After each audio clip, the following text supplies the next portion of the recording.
سارے فرشتے دا استاد ہے، ہر نبی دی بارگاہ وچ وہی لے کے گن کے آون والا ہے، اللہ دا مقرب فرشتہ ہے۔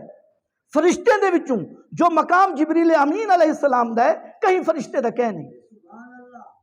جبریل آکھ سکدا یا رسول اللہ میرے کو کیا چاہیے، جنت وچ میں اندھا ویندا، سدرۃ المنتہا تک میری پرواز ہے، بیت المعمور دا امامہ، میرے کو کیا چاہیے، نہ میری بیوی ہے، نہ بچے، نہ میرے والدین، نہ میرا کنبہ ہے، نہ قبیلہ ہے، نہ خاندان ہے، نہ میرے کو سلطنت چاہیے، نہ میرے کو جائیداد چاہیے۔ یا رسول اللہ میرے کو کیا غرض ہے، نہ میں کھندا نہ پیندا، میں تو فرشتہ۔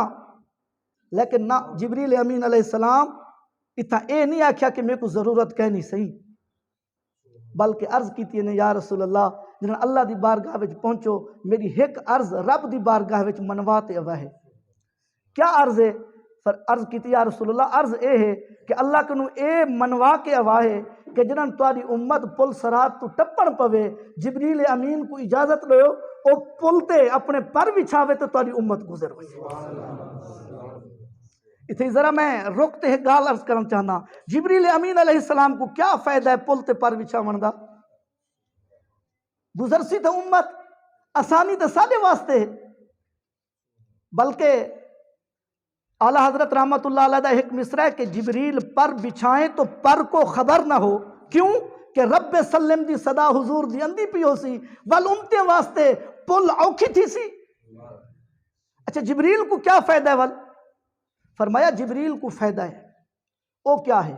فرمایا جبریل امین علیہ السلام دا فائدہ یہ ہے کہ جبریل امین کو پتہ ہے کہ حضور کیویں راضی تھی سن، حضور کو راضی کرنا جبریل امین دی خواہش ہے، اور حضور راضی تھی سن اگر حضور دی امت واسطے آسانیاں پیدا کرے سوں، امت واسطے آسانیاں پیدا کرے سوں، رستے چھوٹے کر دے سوں، ہیں یہ آسانی ہے؟ ہمسایہ سارا سارے کو تنگ ہوئے آسانی ہے؟ بے دا بننا کب گنو آسانی ہے؟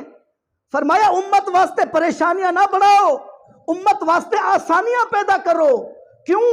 امت دے واسطے آسانی نبی کو پسند ہے، جیڑا امتی نبی دی امت دے اتے مہربان ہے بل او بھی نبی دی رحمت دا مستحق ہے۔